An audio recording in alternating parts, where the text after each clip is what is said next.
Namaste to everyone. We are here with another episode of The Dope.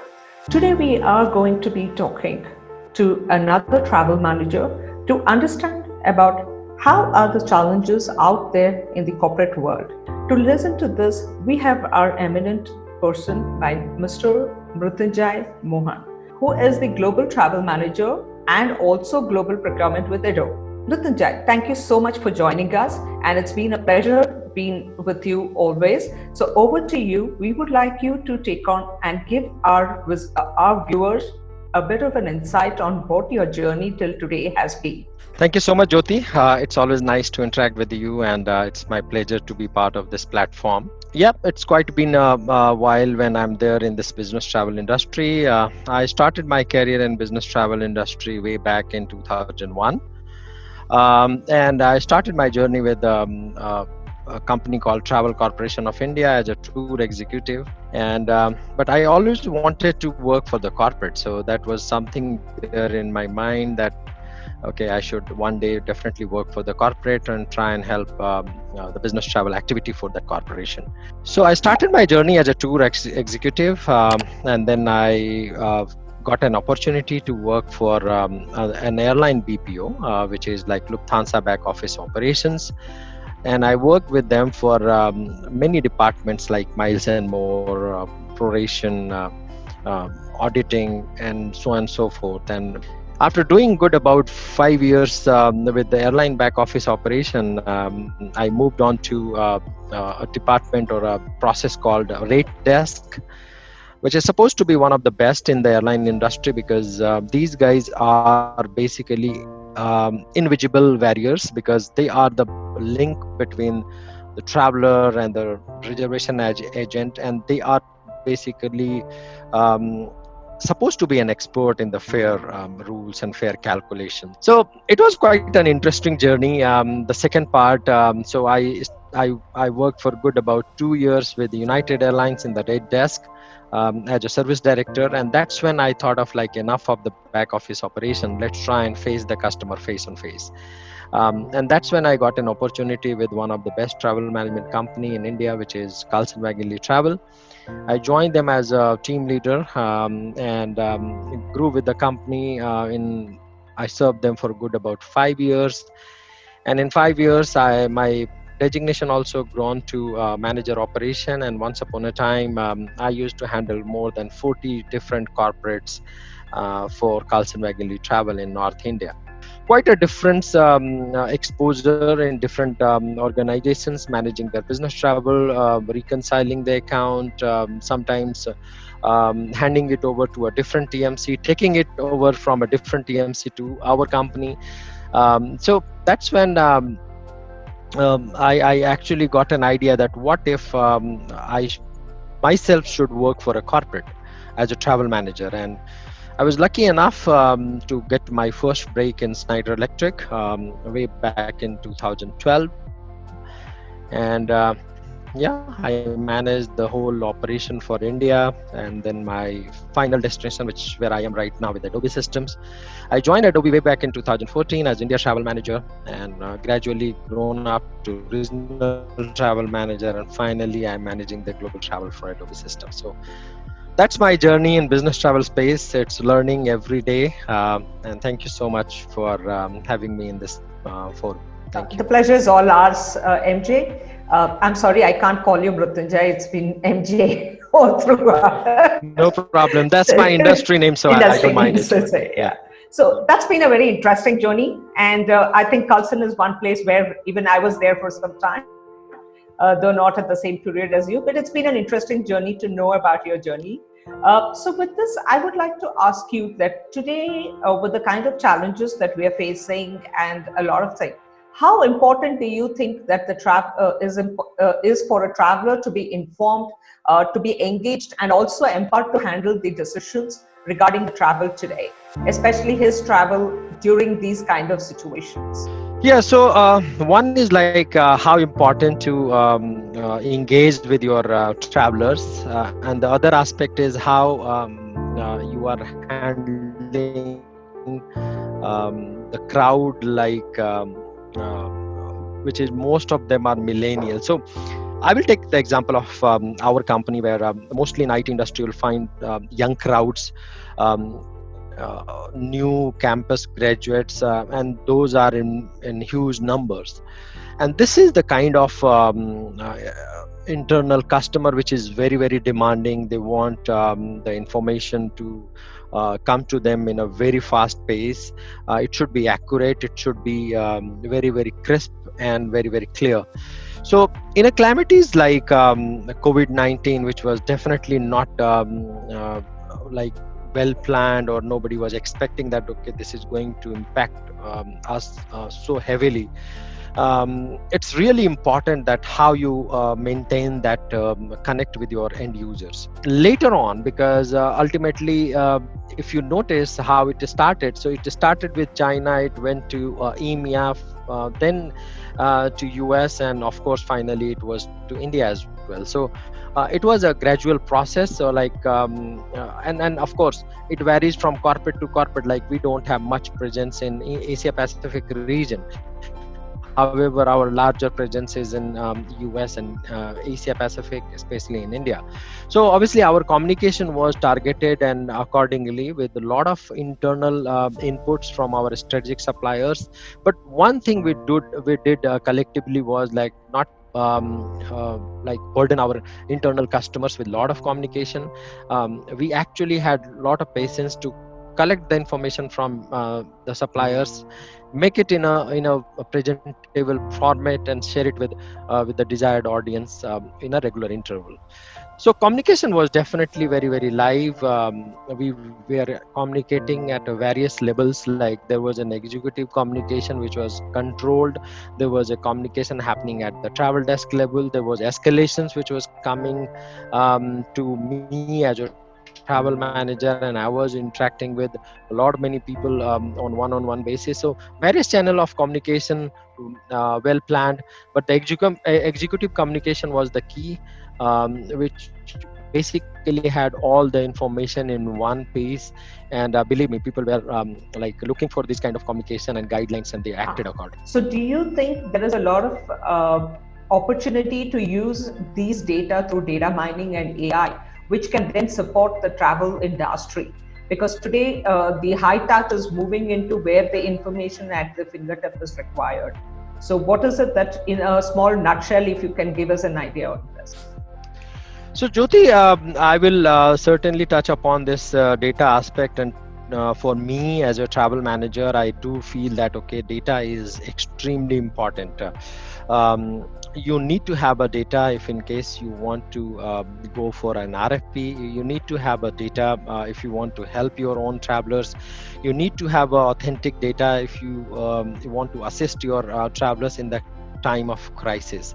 So data is definitely the key. And any corporate for that matter, if in case they don't have the accurate data, the first thing you need to have is the data.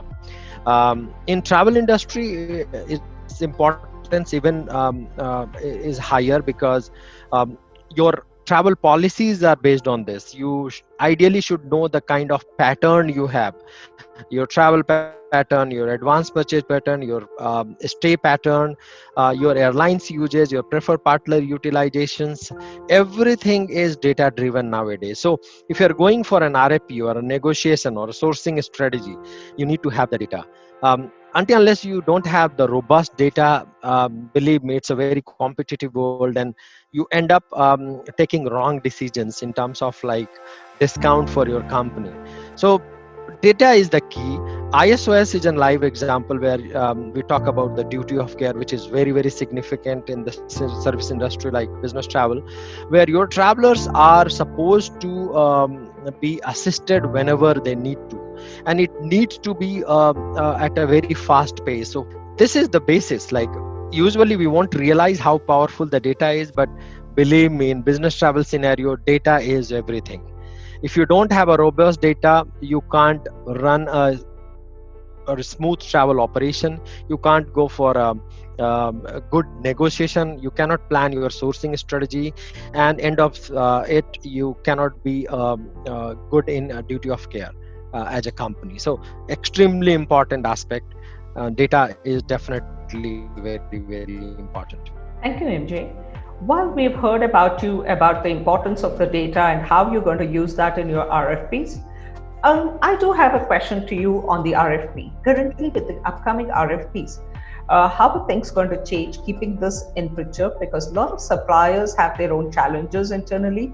What is it that the buyer is looking from them? What are the additional things that you're expecting from them? Would it be nice to know your view from the corporate buyer's side? What is expected from you? Yeah, so it's an excellent question. So as you know, the whole business travel industry, or I would say whole travel industry, is struggling to pandemic situation. It was definitely not expected at all. It was unprecedented, unexpected, and the worst hit industry in the world is basically tourism and travel industry.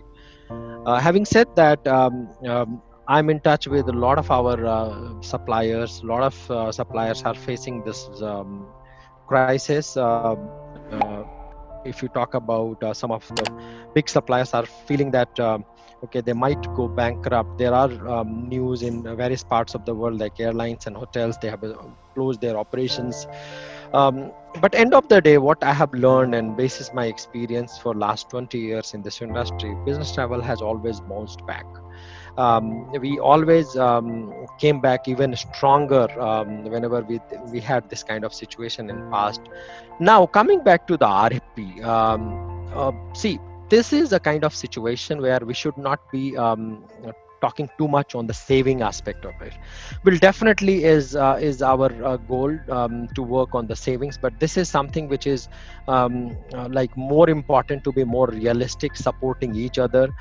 If my strategic supplier, be it an airline or a hotel, they have supported me for last 5 to 6 years or last couple of years, and right now they need our support, of course we should like definitely take a step ahead and try and support them. The more important aspect right now is the hygiene aspect, the duty of care aspect of our travelers, because when the business, even though the flights are operational, even though the hotel might start their operation sometime very soon with a reduced strength, you really need to win the confidence of the travelers. They are ultimately the end users, and they need to feel more confident, they need to feel more safe and secure and hygiene. So our focus, of course we will go in RFP, but it will be a different kind of RFP this year. This year we are trying to build up something around the hygiene aspect of the suppliers, like how they are managing the operation post COVID-19, what extra measures they have taken. Probably we are not expecting the nice elegant service, like okay, big uh, a big reception area when you are entering a hotel, a nice way of welcoming you when you are checking in at the airline counter. Now the requirement is slightly different. You have to win the confidence, and you have to or the supplier have to give an impression that okay, they do care of the travelers. Travel is safe, they are traveling or they are staying in a hygienic environment. So of course we have to change our strategy. Hygiene is something which will take the lead instead of pricing. Believe me, if the situation, if both of us, both the parties, where I'm saying the buyer and supplier, if both of them are working with this these things in mind, believe me, we will definitely reach to a level where we will start talking about the savings and the figures and the numbers and everything. But the Yes. next couple of months is very, very crucial, and we as a buyer do feel that okay, we should definitely raise our hand for support to our suppliers. We I also expect that suppliers should also keep in mind that okay, that relationship which is there for years, and going forward as well. So this is not the time to talk about the price. This is the time to give more confidence to your end user and overall well-being of this travel industry. So, MG, that was a good insight that we got into what you said. And we like the new strategy of the coming forward on the RFPs. So, things that has prioritized. Today, health and hygiene is coming. how are they equipped to handle these kind of situation? So I think that was a very good insight that we got, which would help the suppliers as well as the other travel managers to think on these lines to streamline. So with this, I would like to move back to you on asking you to share with us a few of the suggestions on business recovery, and what is it that you are doing on a business continuation plan for the future, and what are the, in case of future calamities, what is it that you look, well, how can you engage this? With that, we could kind of wrap the whole session into a nutshell. So what I would like to emphasize here in this kind of pandemic situation is that BCP plan um, at an individual level might be a good idea, but this BCP plan needs to be taken to a different level where you are involving your suppliers. You are reviewing their BCP plan. Like for an example, I would suggest that, okay, as a travel manager, one should definitely like to review some of your strategic suppliers BCP plan, how these suppliers are going to handle the situation like this in future.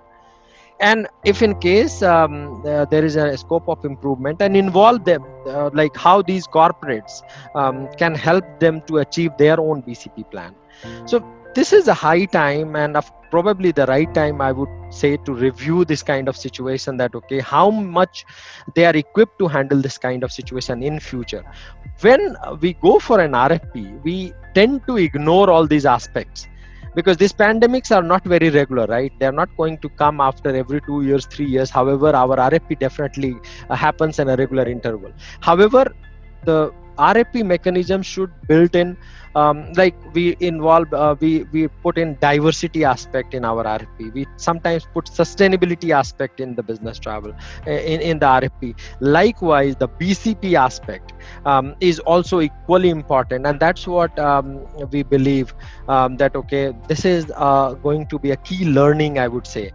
In nutshell, I would say BCP is something which is very, very crucial, which is going to definitely be discussed in this future RFPs, in our day-to-day operation, I would say, in our quarterly business reviews as well.